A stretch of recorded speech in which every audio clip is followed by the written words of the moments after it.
প্রিয় দর্শক সবাইকে আমন্ত্রণ জানাচ্ছি আরটিভির নিয়মিত আয়োজন এই মুহূর্তে বাংলাদেশ। সঙ্গে আছে আমি রুবায়েত ফেরদৌস।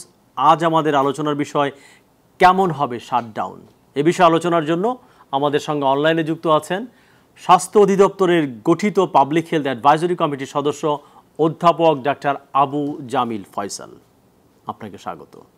আমাদের সঙ্গে আছেন সিনিয়র সাংবাদিক মিস্টার গোলাম মর্তুজা। আপনাকে স্বাগত। প্রিয় দর্শক, অনুষ্ঠানে আপনার মতামত জানাতে কিংবা প্রশ্ন করতে ফোন করুন আমাদের স্ক্রলে দেখানো নাম্বারে। আমরা জানিয়ে রাখি, দেশে এবং বিদেশে যারা এই মুহূর্তে আরটিভিতে চোখ রাখছেন, চাইলে আপনার অনুষ্ঠানটা ফেসবুক এবং ইউটিউবে দেখতে পারেন। আমরা আলোচনায় যাব। প্রথমে অধ্যাপক ডক্টর আবু জামিল ফয়সাল, আপনি যদি বলেন, আগে বলা হতো লকডাউন, এখন আবার বলছে শাটডাউন। লকডাউন থেকে শাটডাউন আসলে আপনি কিভাবে দেখছেন, আসলে কেমন হবে? আপনার এই প্রশ্নটা খুবই চমৎকার একটা প্রশ্ন, এবং এই প্রশ্নটা কিন্তু গত 2 দিন থেকে আলোচনাই হচ্ছে যে লকডাউন থেকে আবার শাটডাউন, আবার শাটডাউন থেকে আজকে আবার পেপারে আসলো লকডাউন, খুব কঠোরভাবে লকডাউন হবে। মানে মূল বিষয়টা হলো এখানে যে মানুষকে ঘরে রাখার একটা বন্দোবস্ত করা। মানুষকে কোনোভাবেই আর বাইরে যেভাবে ঘোরাফেরা করতেছে, যেভাবে জনসমাগম হচ্ছে, এতে করে কিন্তু করোনা ভাইরাসের কোনো রকমই ট্রান্সমিশন বন্ধ করা যাচ্ছে না। ট্রান্সমিশনটা ব্রেক করতে হইলে এখন মানুষকে ঘরের মধ্যে বন্দি করতে হবে, এবং বন্দি করার জন্য এখন এই শাটডাউন বা লকডাউন যেটাই বলেন এটাই করতে হবে। এবং এখানে দুটো জিনিস কিন্তু অবশ্যই পালনীয়। সেটা হলো যে আমাদের যে সরকারের যে পরিকল্পনাটা, এই পরিকল্পনাটা সমন্বিত পরিকল্পনা হইতে হবে। শুধু যে এটা স্বাস্থ্য অধিদপ্তরের কাজ তা না, কিন্তু এখানে অন্যান্য মন্ত্রণালয়ের একটা ভূমিকা আছে, সেই ভূমিকাটা পালন করতে হবে। পার্টিকুলারলি যে গরিব লোকগুলা এই শাটডাউন হয়ে গেলে বা লকডাউন হয়ে গেলে তারা আর দিন আনে দিন খেতে পারবে না, তখন এদের একদিন পরে বা 2 দিন পরেই তাদের কিন্তু খাবারের প্রয়োজন পড়বে। এখন সেই খাবারের প্রয়োজনটা কিভাবে মেটানো যায়, এইটা স্থানীয় যে জনপ্রতিনিধিরা আছেন, এইটা ওনাদের সঙ্গে একটা সহায়তায় একটা ওই যে পরিকল্পনা বললাম, একটা সমন্বিত পরিকল্পনা, সেটা হইতে হবে। এটা হলো 1 নম্বর। আর 2 নম্বর হইল যে বিধিনিষেধ যেগুলাই পালন করতে বলা হয়, যা পার্টিকুলারলি মাস্ক পরা, এইটাকে আমরা যখনই ঘরের থেকে বের হবো, ঘরের থেকে তো বের হবেই লোকজন, ঔষধ কিনতে যাবে, ছোটখাটো বাজার করতে যাবে, অবশ্যই মাস্কটা যাতে করে পরে। আমরা মাস্ক ছাড়া কোনো রকম আর কোনো গতি নাই। মাস্কটাই যাতে ব্যবহার করে সবাই মিলে, এবং সেইখানে মানুষের ভূমিকা, আমার ভূমিকা, আপনাদের সবার ভূমিকা, জনগণের ভূমিকা, যে আমরা এটা পালন করব। আমরা এটা পালন না করলে এত কিছু হয়ে যাচ্ছে। অনেক ধন্যবাদ ডক্টর জামিল, আপনি সঙ্গেই থাকুন। আমি আপনার কাছে আরো প্রশ্ন নিয়ে আসবো। আমি যাবো একটু সাংবাদিক গোলাম মর্তুজা। আপনি খোঁজ রাখছিলেন, আমরা কিন্তু ফুটেজে দেখাচ্ছিলাম যে কিভাবে মানুষ ঢাকা ছাড়ছে, বাসে যাচ্ছে, তারপর তারা জাহাজে, লঞ্চে ওঠার চেষ্টা করছে, এবং মোটর বাইকের একটা বিশাল মহড়া শুরু হয়েছে। 1000-1500 টাকা করে তারা মাওঘাটে নিয়ে যাচ্ছে কিংবা পাটুরিয়াতে নিয়ে যাচ্ছে। এই হচ্ছে অবস্থা। আগামী 2 দিন মনে হচ্ছে এইটাই চলবে আসলে। গোলাম মর্তুজা। জি, ধন্যবাদ আপনাকে। এখানে 2-3টি প্রসঙ্গ, আপনি যে মানুষের যাওয়ার কথা বলছেন, এই যাওয়ার এই চিত্রটি কিন্তু আমরা গত 1.5 বছর ধরে বিভিন্ন সময় দেখছি, নতুন না। আজকেও দেখলাম, আগামীকালও দেখবো, হয়তো পরশুও দেখবো। এটি গেল একটি দিকে, এই বিষয়টি আমাদের জানা আছে। এখন এখানে কয়েকটি প্রশ্ন, যে লকডাউন, কঠোর লকডাউন, শাটডাউন। আপনার খেয়াল আছে যে ঢাকা শহরে যখন আমাদের ওই যে বাস সার্ভিস চালু হয়, তখন বলা হলো এটা সরাসরি বাস, মানুষ বিশ্বাস করলো না কয়েকদিন পরে। তারপরে বলা হলো যে এটা গেট লক বাস। তারপরেও যখন মানুষকে বিশ্বাস করানো গেল, তখন বাসের উপরে লেখা থাকতো আল্লাহর কসম গেট লক। ঠিক আছে? তো আমাদের এখন এই লকডাউনের ব্যাপারটা হয়েছে লকডাউন, সর্বাত্মক লকডাউন, কঠোর লকডাউন, কোনোটাই কাজ করলো না। এখন এসে আমরা বলছি শাটডাউন।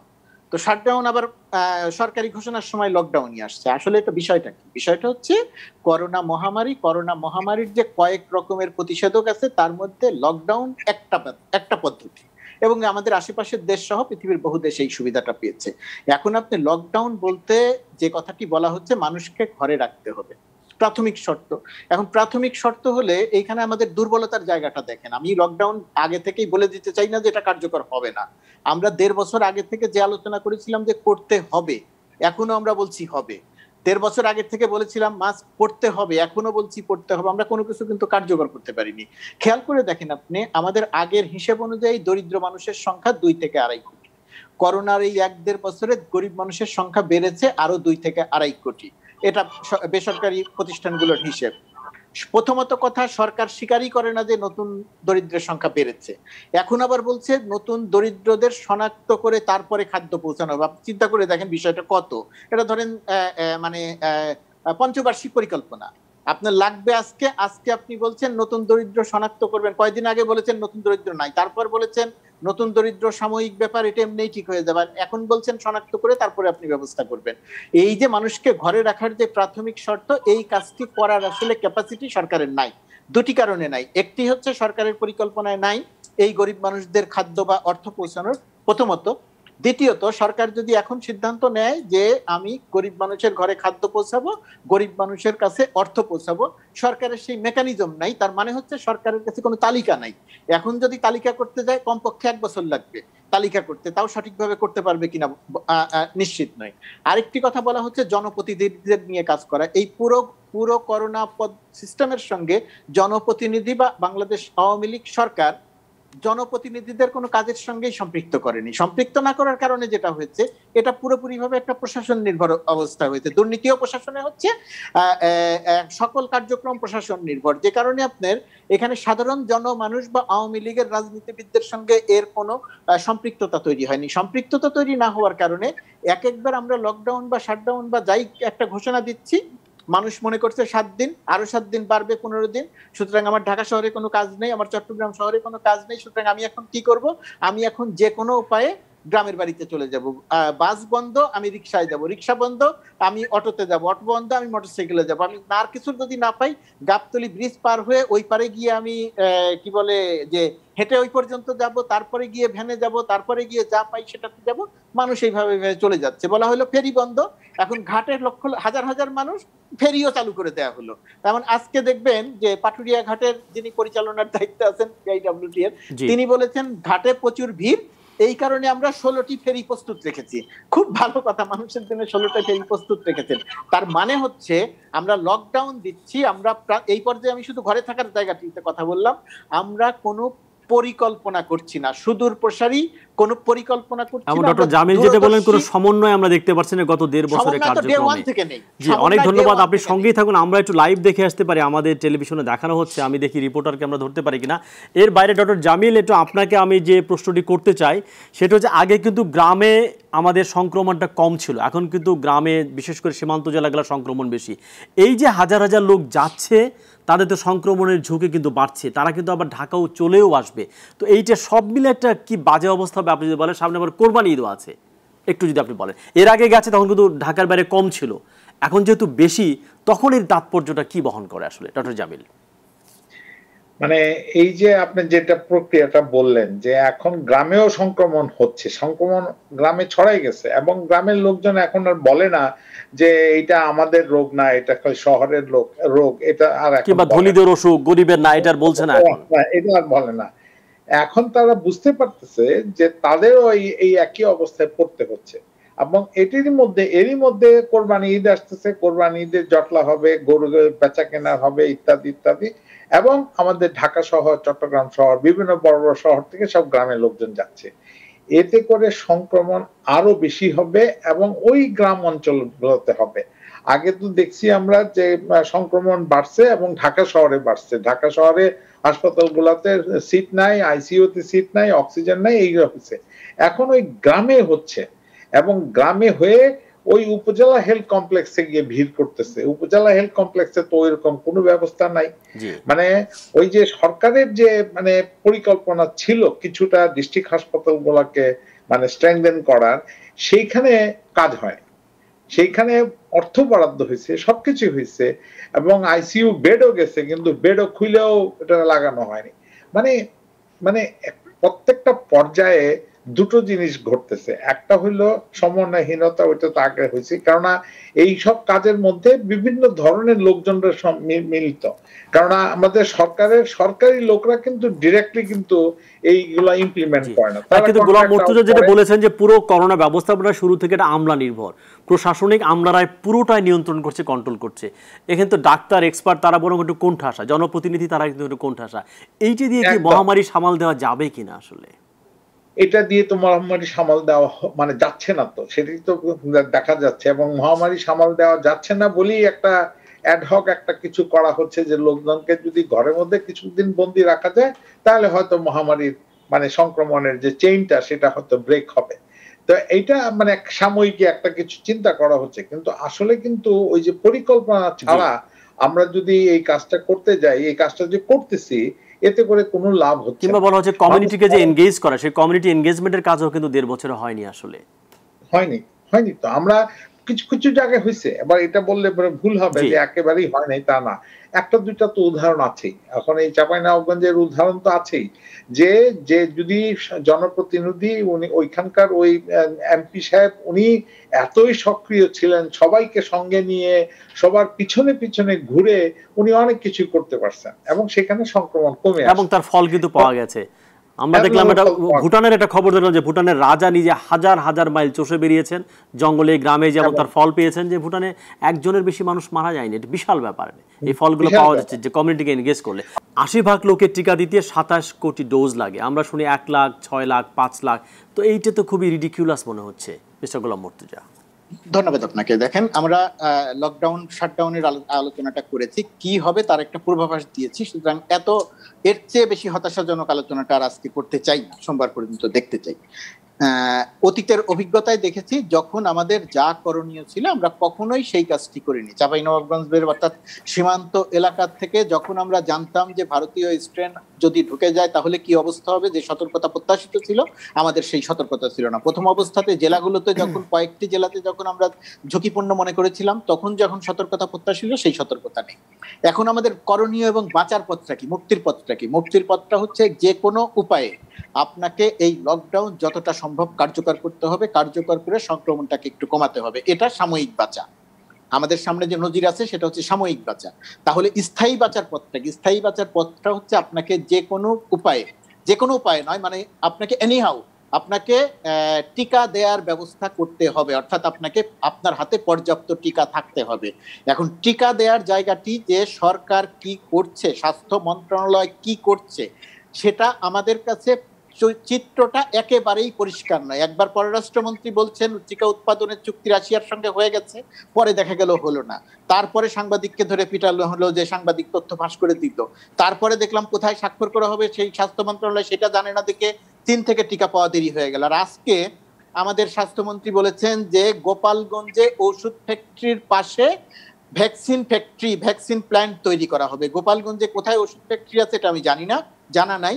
এখন সেখানে কবে ভ্যাকসিন প্ল্যান্ট হবে, সেই প্ল্যান্টে আমরা টিকা উৎপাদন করব, তারপরে আমরা টিকা বাংলাদেশের মানুষকে দিব, তার আগে এই 1 lakh dose, 5 lakh dose, 20 lakh dose আনবো, সেটাও নিশ্চিত কি অনিশ্চিত আমরা এটা জানি না। সরকারের এখন করণীয় 2টি কাজ। প্রথমত কাজ, এই লকডাউন বিষয়ে সরকারের যে এক ধরনের ধরি মাছ নাসুই পানি, বিশেষ ব্যবস্থায় গার্মেন্টস চলবে, বিশেষ ব্যবস্থায় অমুকটা চলবে, এই নীতি থেকে সরকারের বের হয়ে আসতে হবে। বন্ধ মানে বন্ধ, ওই যে না মানে না, যেমন বন্ধ মানে বন্ধ, 7 দিন হোক 15 দিন হোক, এটা করতে হবে। দ্বিতীয়ত কথা, যে কোনো উপায়ে টিকা আপনাকে কিনতে হবে এবং মানুষকে টিকা দিতে হবে।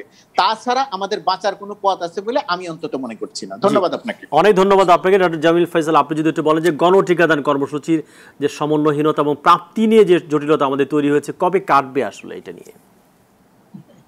এটা তো বলা মুশকিল যে কবে কাটবে। আমরা তো সব সময় শুনতে পাচ্ছি, বিভিন্ন রকমের সংবাদ শুনতে পাই, এবং আমাদের বিভিন্ন রকমের সংবাদের পিছনেরও কিছু কথাবার্তা আছে। পররাষ্ট্রমন্ত্রী একবার বললেন, স্বাস্থ্যমন্ত্রী বলতেছে, স্বাস্থ্য অধিদপ্তরের লোকজনরা বলে। আমাদেরকে অবশ্যই কিছুক্ষণ আগে যে মুর্তজা ভাই যেটা বললেন, একটা পরিকল্পনা করে ফেলতে হবে যে ঠিক আছে এই 5 লাখ, 2 লাখ, 5 লাখ আর 3 লাখ যেভাবেই পাচ্ছি, এইটা আমরা কতটুকু পর্যন্ত পেতে পারবো। আর যদি আমাদেরকে শেষ পর্যন্ত যদি টিকা উৎপাদনে যেতে হয়, সেটাও তো একটা কোনো একটা বিদেশি কোনো একটা মানে কোম্পানির সঙ্গেই মিলে যেতে হবে। আমরা তো নিজেরা তো আর টিকা এখনো উদ্ভাবন করতে পারি নাই। তো সেইটাও আমাদেরকে ঠিক সুন্দর মতন করে ওই পরিকল্পনার একটা অংশ হিসাবে হইতে হবে।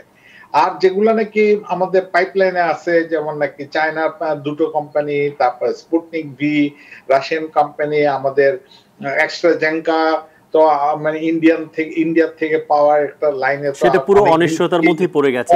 এমনি যে কোভ্যাক্স থেকে পাওয়ার কথা ছিল, কোভ্যাক্স থেকে 6 কোটি, গ্যাভি এবং কোভ্যাক্স, সেইটার সম্ভাবনা কতটুকু?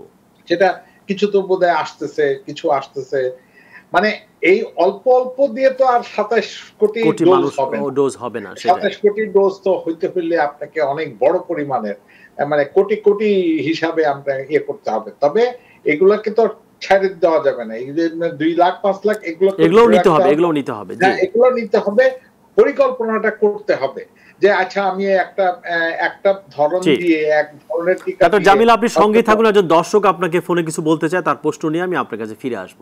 প্রিয় দর্শক, কে বলছেন এবং কোত্থেকে বলছেন, পরিচয় দিয়ে প্রশ্নটি রাখুন। জি প্লিজ বলুন। আসসালামু আলাইকুম। ওয়ালাইকুম আসসালাম। আমি কৃষিবিদ মোহাম্মদ শাহাবুল্লাহ সরকার। জি বলুন। সিলেট থেকে বলছিলাম। জি। দরিদ্র মানুষের এক তালিকার কথা বলা হচ্ছে। আমরা জানি আমাদের দেশে অনেক স্বনামধন্য এনজিও কাজ করছে অনেক দিন যাবত, তাদের কাছে দরিদ্র মানুষের তালিকা আছে। আমরা যদি সরকারের পক্ষ থেকে এদের সহযোগিতা নেই, সেক্ষেত্রে আমরা মোটামুটি কম বেশি গ্রহণযোগ্য দরিদ্র মানুষের তালিকা মনে হয় পেতে পারি। এটা একটা বিষয়। একটা হলো যে পেটে খেলে পিঠে সয়। আমি যদি দরিদ্র মানুষের পেটে খাবারটা দিতে পারি, তখন তার উপরে যত ধরনের আরোপ করি না কেন, বিধিনিষেধ আরোপ করি না কেন, সেটা অনেকের কাছে গ্রহণযোগ্য হবে। তো সেই ক্ষেত্রে আমার মনে হয় আরেকটা বিষয় আছে যে লোকবলের সংকট আছে স্বাস্থ্য মন্ত্রণালয়ে। যেহেতু সরকারি নিয়োগে দীর্ঘসূত্রিতার সময় বেশি লাগে, আপৎকালীন সময়ের জন্য যারা সমসাময়িক কালে রিটায়ারমেন্ট দেখেছেন গত 5-7 বছর যাবৎ, এখান থেকে ডাক্তার, নার্স এবং হেলথ টেকনোলজিস্ট চুক্তিভিত্তিক নিয়োগ দেওয়া যেতে পারে। আর এদেশের মানুষ, আমি বিশ্বাস করি, সচেতন ভাবেই কিন্তু অসচেতন। কেন তারা সচেতন হইয়া অসচেতনতা দেখাচ্ছে, এই জিনিসগুলো একটু বের করা দরকার। অনেক ধন্যবাদ সিলেট থেকে প্রশ্ন এবং মতামত করার জন্য। ডক্টর ফয়সাল, আপনি যদি বলেন, তিনি বলেছেন যেসব ডাক্তার কিংবা নার্স অবসরে চলে গেছেন তাদেরকে আবার কাজে ফেরত আনা যায় কিনা, এই প্রশ্ন তিনি রেখেছেন। এটা তো মানে আমাদের যে জনবলের সংকটের মধ্যে এটার একটা পরিকল্পনা আগেও বলা হয়েছে যে আমরা যে রিসেন্টলি যে যারা নাকি রিটায়ার করছেন তাদের মধ্যে ডাক্তার আছে, নার্স আছে, ল্যাব টেকনিশিয়ান আছে, এবং ল্যাব টেকনিশিয়ানদের বেলায় এটা বেশি করে প্রযোজ্য ছিল যে আমরা যে তড়িৎ গতিতে ওনাদেরকে যদি ফেরত নিয়ে আসি তাহলে তো হইতেই পারে। এটা কিন্তু কোনো একটা মানে নতুন কোনো পরিকল্পনা না, এটা আগের থেকেই চিন্তা ভাবনা। এটা কি হচ্ছে, এটা কি যুক্ত করা হচ্ছে, বাস্তবায়ন হচ্ছে? এখনো হচ্ছে না। কিন্তু এর বাইরে আমার অনেক প্রোগ্রামে আর অনেকে প্রশ্ন তুলেছিলেন যে অনেকে হয়তো ডাক্তারি পাশ করে বসে আছে, তরুণ, তারা হয়তো কবে বিসিএস দিবে, জব করবে, তারাও কাজ করতে আগ্রহী। কোনোভাবে তাদেরকে ট্রেনিং এর মধ্যে ঢোকানো যায় কিনা এই প্রসেসের মধ্যে? কারণ এটা তাদের জীবনে একটা সুবর্ণ সুযোগ, এরকম অতিমারি মোকাবেলায় তারা কাজ করতে পারছে, বিশাল অভিজ্ঞতা হবে তাদের জন্য।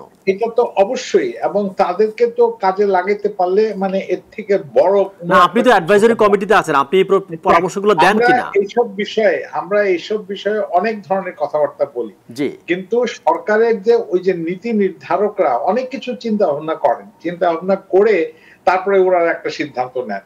এখন এই চিন্তা ভাবনার মধ্যে একটা জিনিস আমরা বুঝতে পারি যে দেখুন, ধরেন অ্যাডহক বেসিসে যদি এই ডাক্তারগুলোকে এখন নিয়োগ দিয়ে দেওয়া যায়, এক সময় হবে কি যে এদেরকে আবার আপনি আত্মীকরণ করতে হবে, মানে আপনাকে সব সিস্টেমের মধ্যে এদেরকে ঢুকাই ফেলতে হবে এবং এদেরকে বেতন দিতেই হবে। তখন আর কি আর আপনি কাজ শেষ এদেরকে ছেড়ে দিবেন, এটা আর হবে না, এবং তখন গন্ডগোল হবে, মানে অনেক ধরনের বিক্ষোভ হবে ইত্যাদি।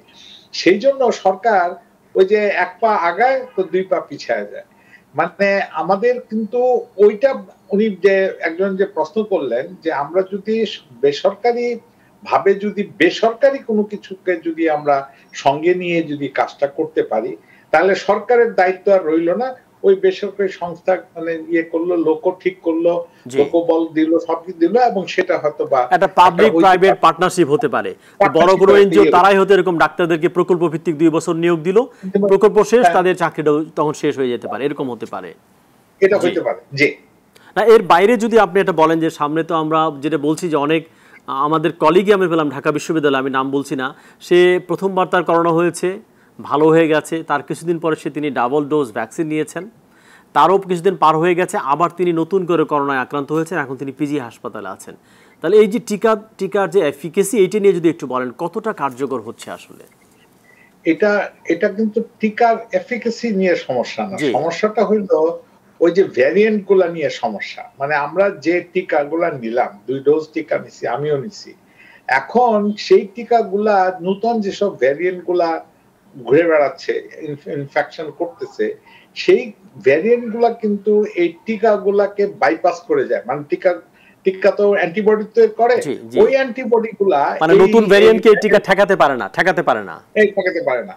এখন সেই জন্যই এটা হলো সমস্যা যে 2 ডোজ নেওয়ার পরেও সে আবার ইনফেক্টেড হলো, এবং ইনফেক্টেড হয়ে সে খুব মারাত্মকভাবেই মানে একদম সে হাসপাতালে ভর্তি হইতে হলো, অক্সিজেনের সংকট হলো। এটা অবশ্য খুব বেশি না, এটা মানে হয়তো খুবই অল্প সংখ্যক লোকজনই এরকম হয়। তবে ধরে নেওয়া হয় যে আপনি টিকা দিলে পরে আপনার অবশ্যই আপনি মানে যে কোনো ভেরিয়েন্ট থেকেই আপনি রক্ষা পাবেন, ওইভাবে যে আপনি ইনফেক্টেড হইতে পারেন কিন্তু খুব ক্রিটিক্যালি ইল হবেন না। ক্রিটিক্যালি ইল হইতে হলে মানে আমরা টিকা না দেওয়া থাকলে ক্রিটিক্যালি ইলটা খুব তাড়াতাড়ি হয়, সেটাই আমাদেরকে মানে সেই জন্য টিকাটার প্রতি আমাদের নজর দিতেই হবে, টিকা পেতেই হবে, টিকা সবাইকে পেতে হবে। টিকা পাওয়া মানে টিকা যখনই নাকি অ্যাভেলেবল হবে তখন যেন কোনো লোক যেন টিকাটাকে অ্যাভয়েড না করে। এই যে প্রথমবার যখন নাকি অ্যাস্ট্রাজেনেকার শুরু হইলো, বহু লোকজন কিন্তু টিকা দেয় নাই।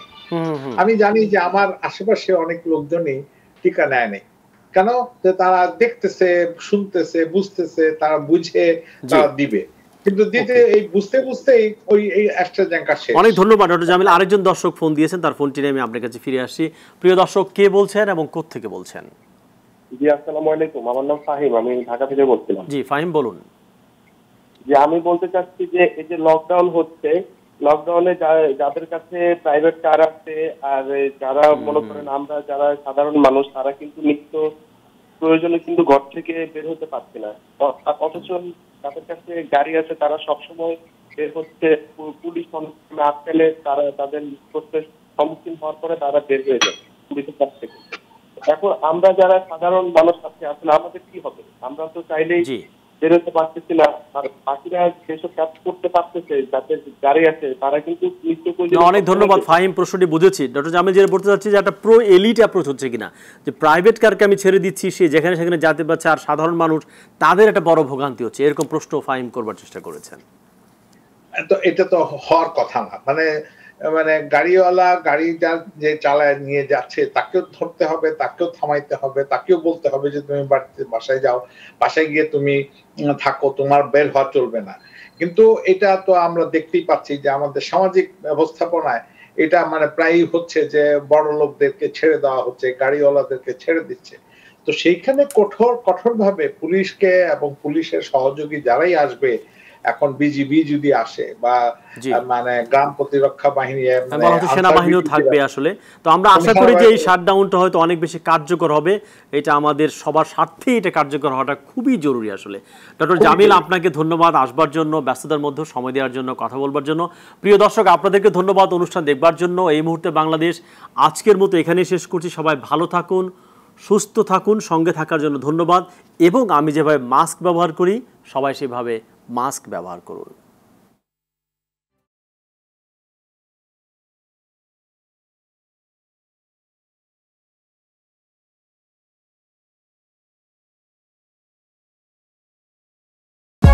For more updates, subscribe and press the bell icon on YouTube app and never miss another update.